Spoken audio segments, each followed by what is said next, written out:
In this lecture, we'll cover the topic calendar. So these are the outline. We are going to cover this important facts. What about some about calendar, table for odd days, and solved examples. We'll take 5 examples in this lecture.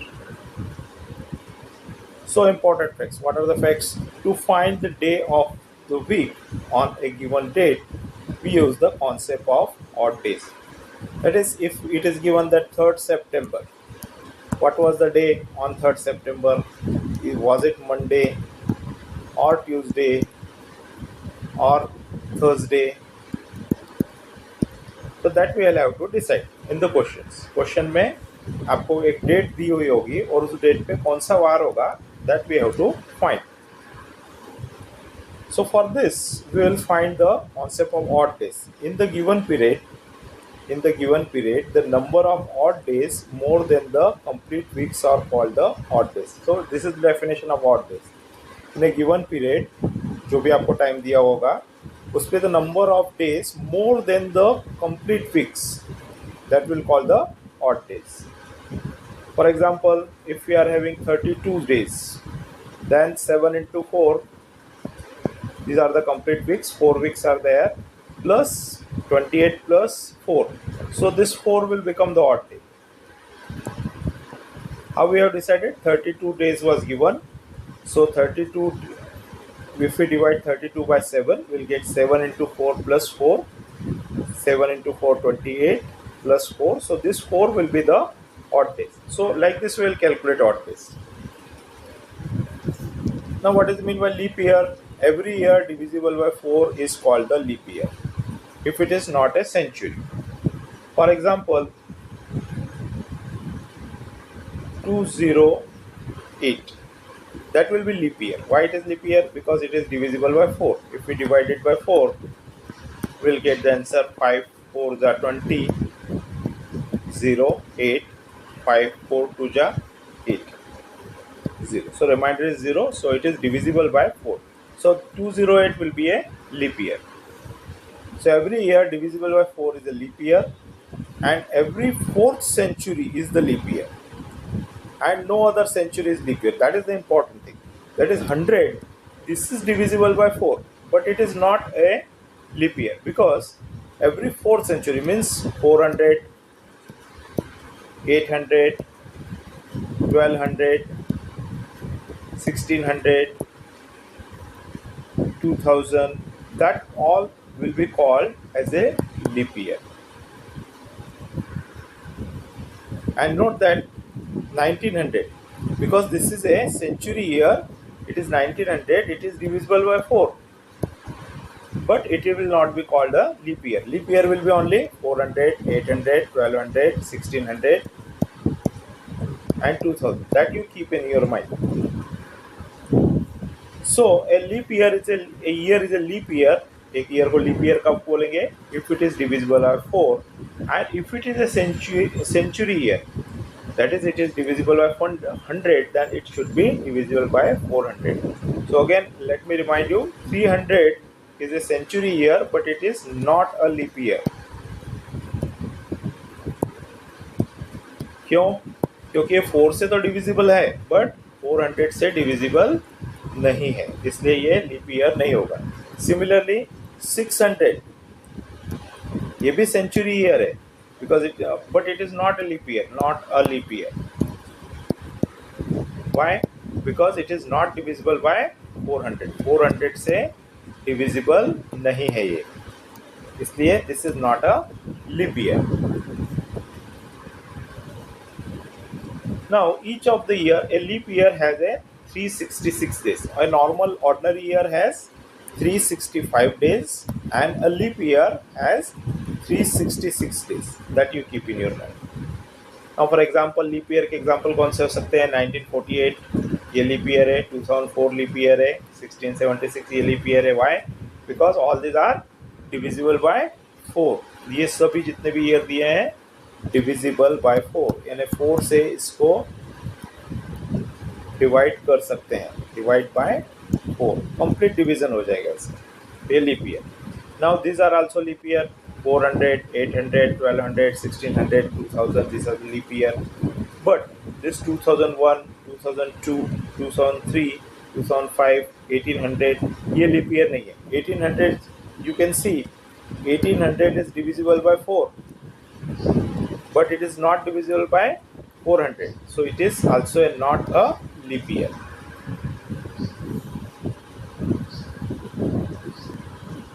Now here how to calculate the odd days in a ordinary year, उसमें हम लोग देखेंगे odd days कैसे calculate करते हैं. Then ordinary year has 365 days. तो एक ordinary year में कितने odd days होंगे? तो 365 days यानी 52 week complete हो गया and 1 day जो extra होगा that will be the odd day. एक लीप ईयर में 366 डेज होते हैं, तो इसमें ऑड डे कितने होंगे? 52 complete weeks plus 2 days extra, so 2 days odd. और ये सभी यहाँ पे कैलकुलेशन दिया हुआ है. ये कैलकुलेशन यहाँ नहीं देख के, we'll see only the table that you will have to memorise. So next we'll see this table. ये आपको टेबल याद रखनी है. ऑर्डिनरी ईयर, इसमें कितने ऑड डे होंगे? तो 1 ऑड डे होगा. लीप ईयर में कितने ऑड डे होंगे? 2 ऑड डे होंगे.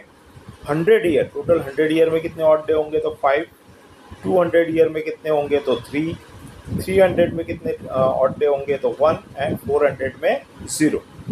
अब 400 में 0 तो 400, 800, 1200, 2000 इस सभी में ऑड डे आपके होंगे 0. फॉर एग्जांपल 700 टोटल, इसमें कितने ऑड डे होंगे? तो इसको आप लिख सकते हैं 1600 प्लस 100. 1600 में ऑड डे हो गए आपके 0 इस टेबल के हिसाब से. एंड इस 100 ईयर में कितने ऑड डे होंगे? तो 100 ईयर में आपके 5 ऑड डे होंगे. तो 0 plus 5 that is total odd day कितने हो गए इसमें? 5. तो 700 ईयर्स में टोटल 5 ऑड डेज होंगे. Now next here this numbers are given. Sunday को कौन सा नंबर दिया है? 0. मंडे को 1, 2, 3, 4, 5, 6 ऐसे नंबर दिए हुए starting with 0. Sunday is given the number 0. So let us see this example. What was the day of the week on 16 July 1776? अब ये 1776 ये जो है इसमें 16 जुलाई तक का जो कैलकुलेशन है वो अलग से होगा. तो सबसे पहले क्या करेंगे हम? 1775 को अलग से कैलकुलेशन होगा. ये क्या हो जाएगा? इसको लिख सकते हैं हम 1600 प्लस 100 प्लस 75. तो यहाँ पे लिखा हुआ है. ये पहला कैलकुलेशन हो गया. अब 1600 में कितने ऑड डेज होंगे? तो 1600 में ऑड डे होंगे 0. 100 ईयर में कितने ऑड डे होंगे? तो इसमें ऑड डे होंगे 5.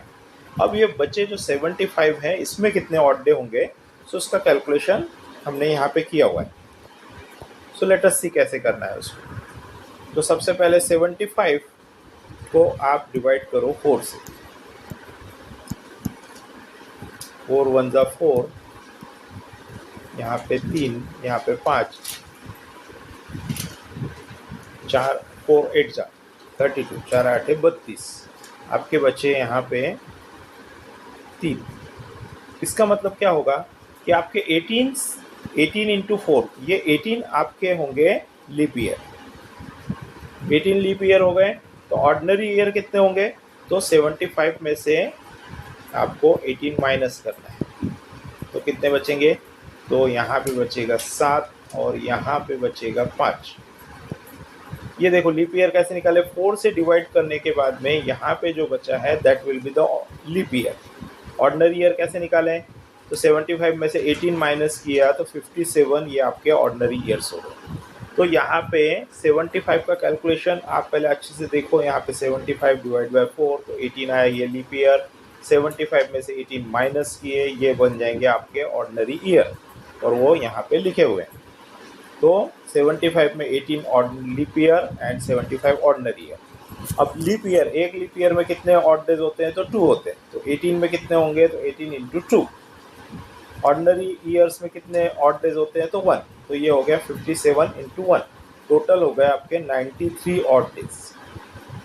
अब ये 93 को हम लोग डिवाइड करेंगे 7 से कंप्लीट वीक निकालने के लिए. तो 7 से डिवाइड किया तो 7, यहाँ पे बचा 2, 7 या 21 आपके बचे 2।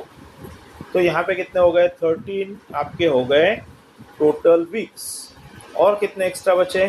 तो आपके बचे यहाँ पे 2। देखो कैसे किया है, 93 को 7 से डिवाइड किया, यहाँ पे जो आया वो हो गया आपके टोटल वीक। और एक्स्ट्रा कितने बचे हैं? ये 2 बचा हुआ है। तो ये 2 डेज जो है that will be the odd days. So total odd days कितने होंगे? यहाँ से 0, यहाँ से 5 और यहाँ से हमको मिले 2 ऑड डेज। तो टोटल ऑड डेज हो गए 0 + 5 + 2 that is 7 odd days. 7 odd days मतलब अगेन 7 से डिवाइड किया तो 0 ऑड डे हो गए। तो यहाँ तक 1775 ईयर में आपके हो गए 0 ऑड डे। अब बचे कितने हैं? अब बचा टाइम हमारे पास में है 1 जनवरी टू 16 जुलाई तक का टाइम बचा हुआ है। तो अभी इसमें देखेंगे हम लोग, जनवरी में कितने डेज होते हैं? 30। फरवरी में कितने होंगे? 29 होंगे कि 28? तो 29। क्यों 29? क्योंकि 1776 एक लीप ईयर है, इसलिए यहाँ पे होंगे 29। फिर मार्च में 31, अप्रैल में 30, मई में 31, जून में 30 और जुलाई के 16 डेज। इन सब को टोटल करेंगे तो हमको मिला 198। अब इस 198 में 198 को 7 से डिवाइड करना है, जैसे हमने किया था कंप्लीट वीक निकालने के लिए। 198 को डिवाइड किया 7 से,